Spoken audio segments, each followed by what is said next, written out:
Hello everyone, welcome to FT. Feel the English, feel the fragrance of learning. Today we are going to analyze the poem Sweetest Love, Do Not Go. Sweetest Love, I Do Not Go by John Donne, the metaphysical poet. The poem is a part of John Donne's Songs and Sonnets, published posthumously in 1633. About the poet John Donne. John Donne is one of the most prominent poetical figures of the 17th century English literature. He is well known as the metaphysical poet. Metaphysical poetry is a new styled poetry inaugurated by John Donne and other great literary figures like George Herbert, Andrew Marvell, and Henry Vaughan. The technique used is mainly known as the metaphysical conceit. It is a comparison of physical world with the human passion and emotion. John Donne has created many love poems, mostly regarded as songs in his early period of life. His poetry reveals an apparent opposition to the rich mellifluousness, the sense of human dignity, and the idealized view of sexual love that continued the central tradition of Elizabethan poetry, especially in writers like the Petrarchan sonnetteers and Edmund Spenser.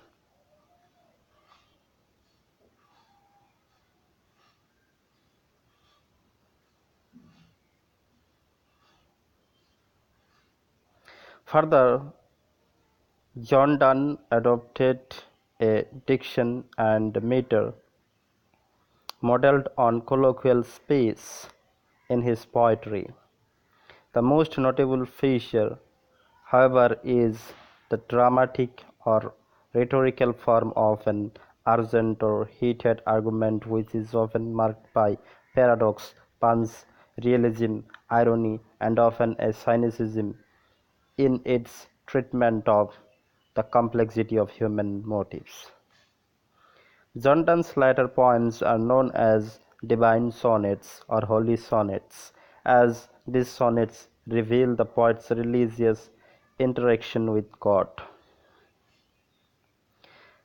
Near the end of the life and in despair of loneliness, Donne concentrates on the religious beliefs and creates a deep relationship with God. Also, he was in a state of despair as he did so much wrong in his earlier life. He was away from the attention of God. Such matters matters made him to create such holy sonnets like Thou hast made me, Death be not proud, etc. So now we will start the poem, lyrical poem. It is John Donne's most sentimental lyric.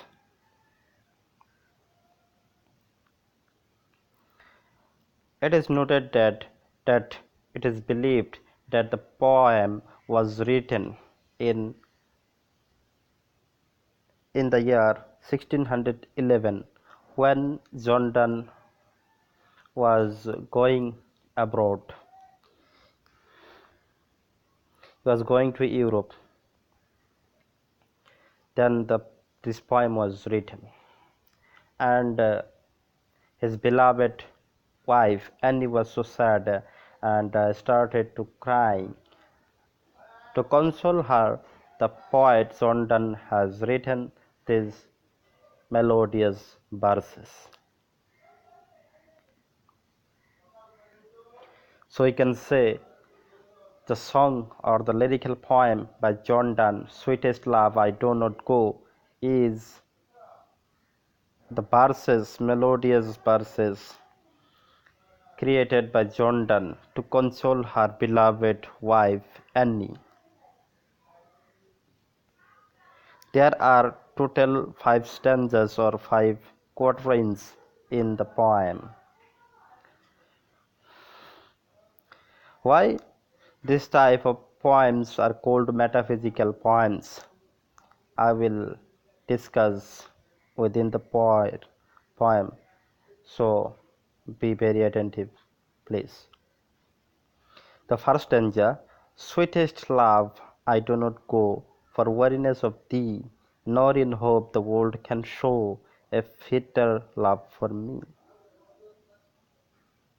But since that I must die at last, 'tis best to use myself in jest, thus by faint death to die. The poet John Donne says, the sweetest love I do not go for weariness of thee, nor in hope the world can show a fitter love for me. The first stanza reveals that the beloved wife of the poet John Donne might be in a confusion or in a suspension that her beloved husband was going abroad for pleasure to get rid of her. Actually, it was not, and these lines reveal the reaction of the poet. That sweetest love I do not go for weariness of thee. That the poet says that I am not going to abroad, I am going to my personal purpose or business purpose. Okay, the poet was going, he was not going for the weariness of his wife, for the boringness of his wife. Actually, he was never bored by his wife as he loved so much, loved her so much. So these two lines reveal the poet's appeal to her beloved wife, that he was not going for weariness of her wife, he was not going to get rid of his wife, nor in hope the world can show a fitter love for me. And it was not the reason also that the poet was going to find out a prettier woman for him, or the world could show her a fitter love for him.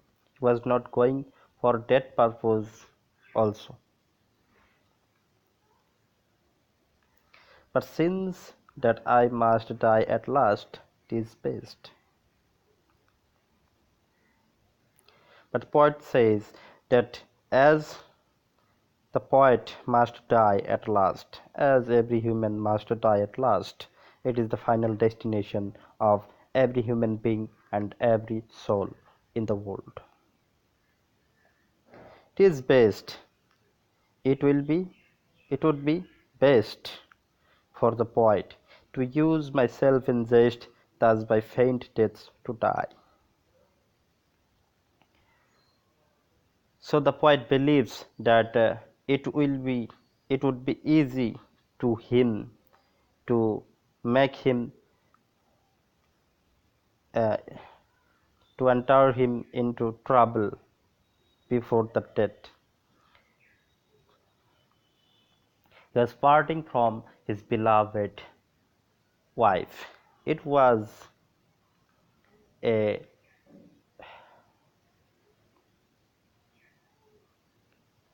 melancholy dream for the poet. So this melancholy dream has been compared to the trouble for the poet, and it would help the poet to teach the pain of death. So the first stanza of the poem clarifies what was the suspension made by her beloved wife. The poet clarifies all the suspension, and he clarifies that he only loves her so much, and no one can remove this depth love from his heart. This is the first stanza.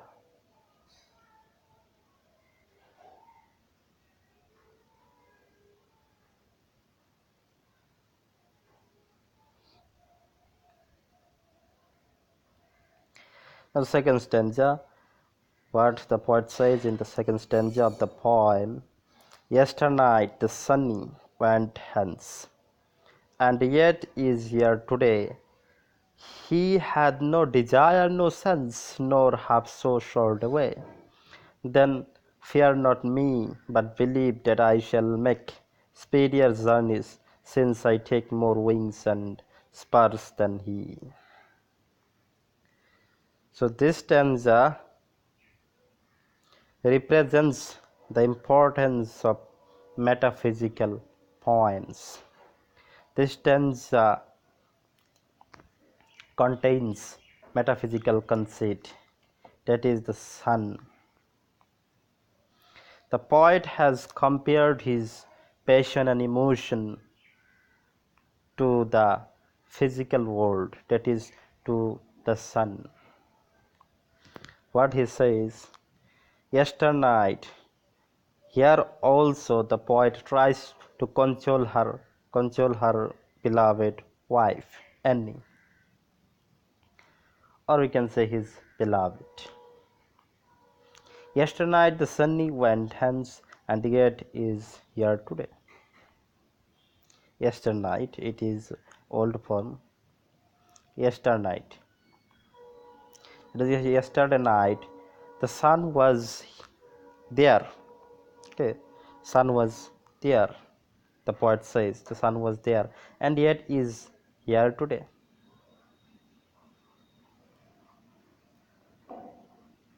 The poet says, yesternight the sun went hence. The sun had gone yesterday, and yet it is here today. And today it is here. It is present today. He had no desire, no sense, nor half so short away. The sun, according to the poet says, the poet reveals the fact that the sun has no desire, no sense. As a non living thing, the sun has no desire, no sense. Desire and sense is mainly used in case of human beings, because human beings are more desireful and senses have sense. So the sun has no desire, no sense. Everybody knows that, nor half so short away. And his journey is not a short journey. The sun, according to the poet's view, the sun comes and go, and the distance he passes is not a short distance, is a very large distance. Sorry, is a very long distance.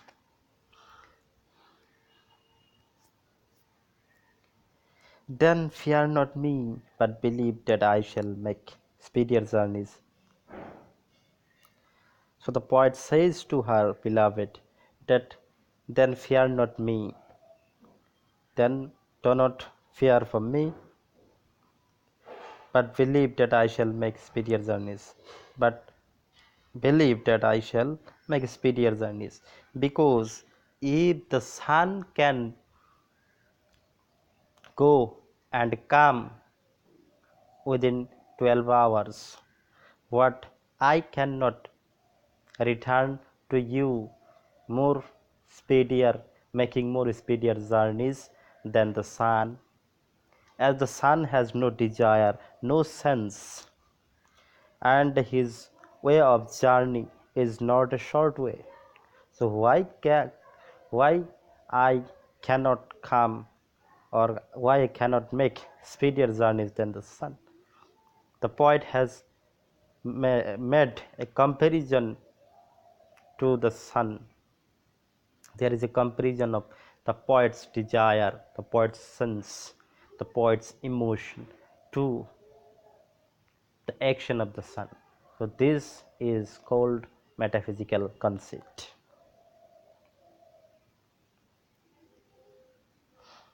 Since I take more wings and spurs than he, the poet believes that he has more wings and spurs than the sun. The sun has no wings and spurs. Wings and spurs here means here mean the enthusiasm, the excitation of inner heart. You know, let's go to the third stanza of the poem. The third stanza of the poem. Oh, how feeble is man's power, that if good fortune fall, cannot add another hour, nor a lost hour recall. But come bad chance, and we, yearning to it out strength, and we tease it ardent length, itself our us to advance.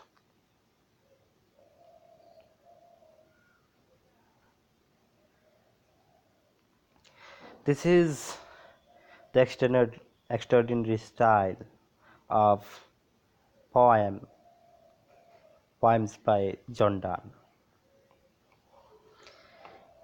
He has revealed another fact about human beings, that the human beings are so feeble in nature. Man's power is feeble, is soft, is not strong. Human beings are not strong. Why? The fact is that if good fortune fall, cannot add another hour.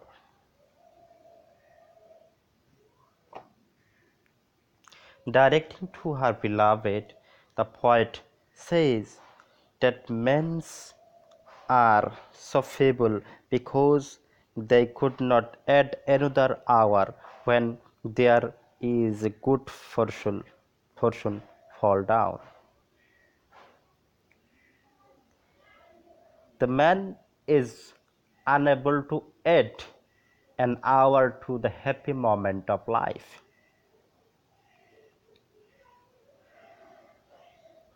Nor a lost hour recall. Or man is not able to recall a happy moment in the past of life. But come bad suns, and we yearn to eat our strength. But when bad fortune fall to our life, when bad fortune come, then what we do? We add hours and hours to it. We bring our strength upon the bad fortune. That is, we celebrate the moment of sadness, the moment of ill fortune, more than the moment of happiness. It is the feebleness of men, human beings. It is the nature of human being. And we teach it art and length, and we we lengthen the moment of sadness to self our us to advance. And also we celebrate the moment of sadness, the moment of ill fortune in advance. All these lines have been expressed to make the poet's beloved peaceful and to console her. The poet directs to her beloved that when he was with her, she was unable to celebrate the happy moment of their life.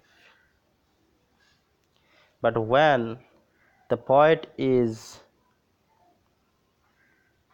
parting from her for a special occasion, this is not actually so sad moment, but it is the reality of life that sad moments come to our life in some aspects of life. But what the poet's beloved is doing here, she is adding more hour. This is the feeble nature of human beings. So it is a good example by the poet.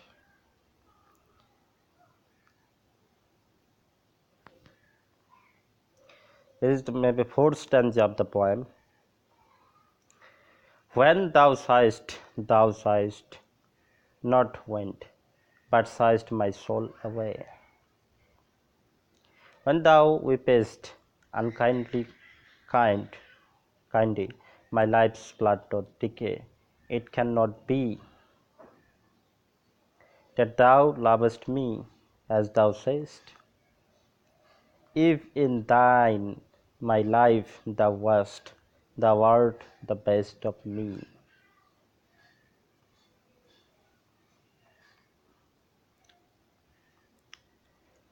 This stanza reveals the poet's inner depth love for her beloved.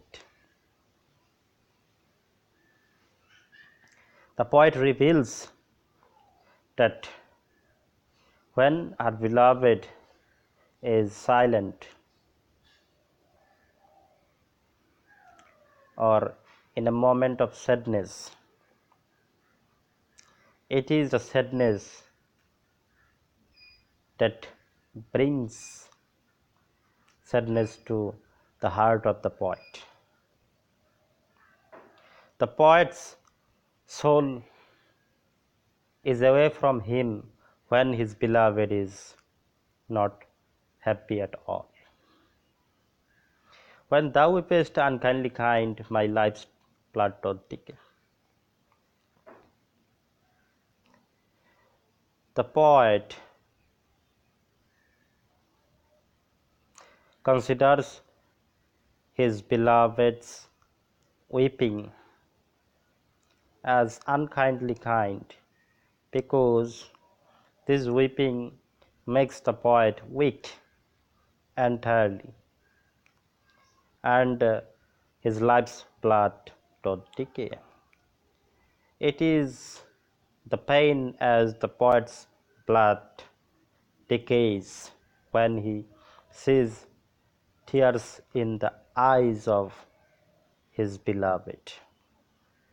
And it cannot be, the poet says, it cannot be, it is not good for him, both for them, that thou lovest me as thou sayest. This line is a cynic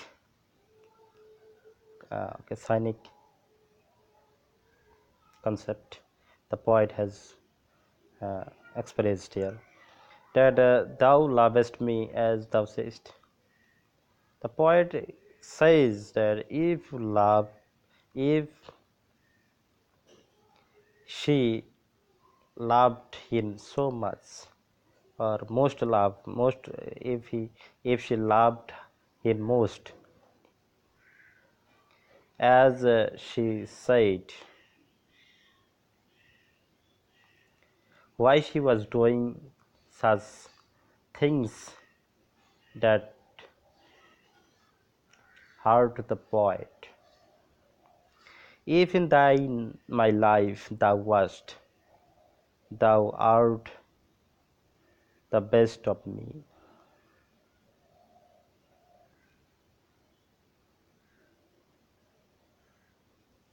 The poet says that my life is in you, and if you wast, then this art will be best for me. That the poet does not disappoint, but tries to console her beloved in the particular, in this stanza also. So this is the last stanza of the poem. This is the fifth stanza, final stanza of the poem. Let not thy divining heart forethink me any ill. Destiny may take thy part, and may thy fears fulfill. This stanza reveals the love of the poet's beloved for him. This stanza reveals that his beloved was in great tension because of the departure of his lover. And she was thinking that some ill fortune might fall down upon the poet in his journey, entire journey. So it was the tension of the poet's beloved.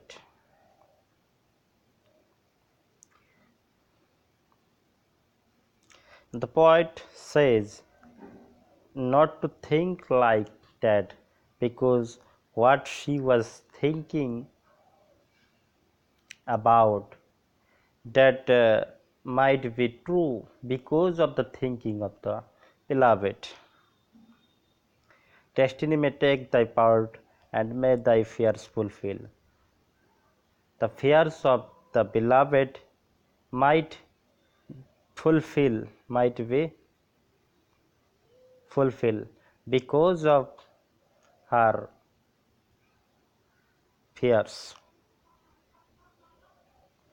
So these lines are actually the poet has expressed to console her beloved in his best way, as he knew best how to console her. But think that we are but turned aside to sleep, they who one another keep alive near parted be. These last four lines are so heart touching, what the poet says. The last consoling lines of the poem towards his beloved. The poet asks his beloved to think that they were not parted forever. They were not parted for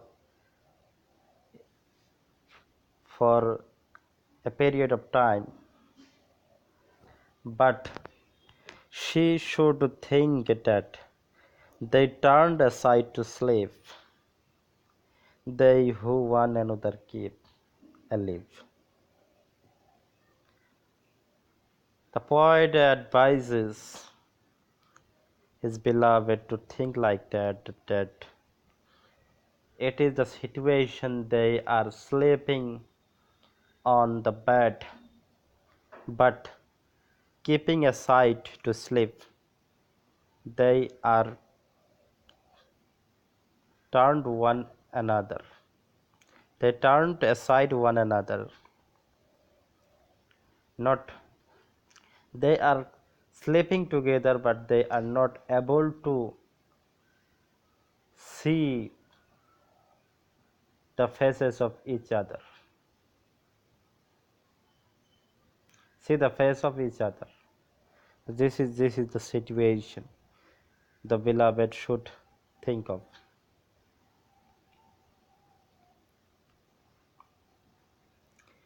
They are alive nor parted be, and they are not parted, and they have not parted. They are alive and they are together, but they have turned aside to sleep. So this situation the beloved must imagine, and it will it will help it would help to make her beloved peaceful, and her pain would be reduced. So this is the technique of the poet, how he tries to console her beloved. Here in the poem, the poet has also revealed his inner, deep hearted love to his beloved, and also he tries to console her in his own way.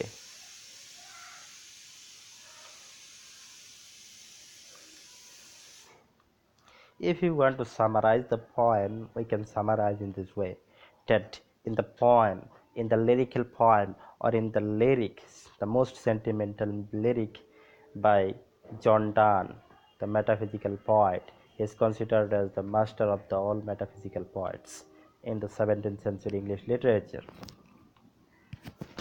That in the poem, the poet has revealed his inner love for his beloved. He tries to console her beloved, and as her beloved was very sad and was crying because of their departure, as the poet has to depart, and he he has to part from her, or he had to part from her. The poet has used his own techniques and languages, his own speeches, deep and wait, wait, waitful words he has used in the poems to console and to make her beloved peace.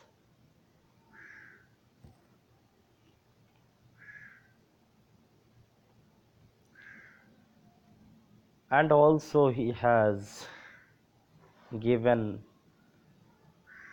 a concept of ideal love, that love should not be one sided, it should be both sided, and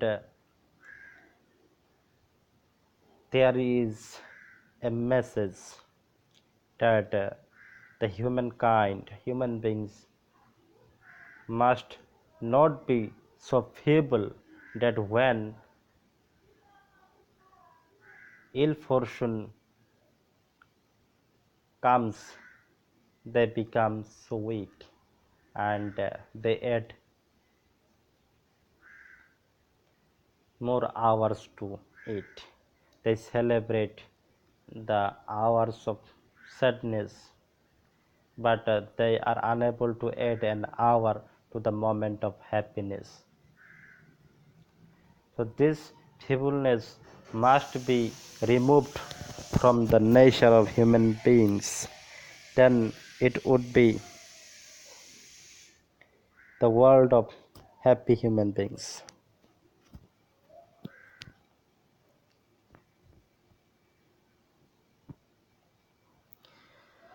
So actually this is the message given by the poet in the poem Sweetest Love I Do Not Go. The title of the poem gives us the idea of the whole poem. When we read out the whole poem, we are totally satisfied with the title of the poem.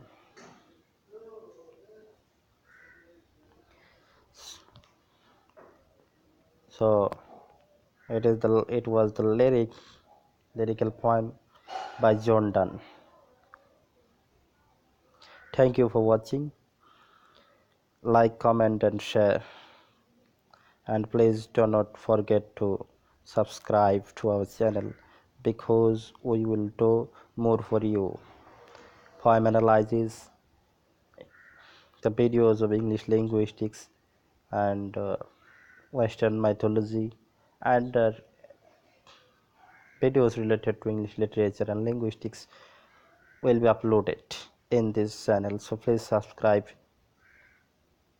Not don't hesitate to subscribe to our channel and press the bell icon to get regular updates or notifications. Thank you so much for giving your valuable times. Have a nice day.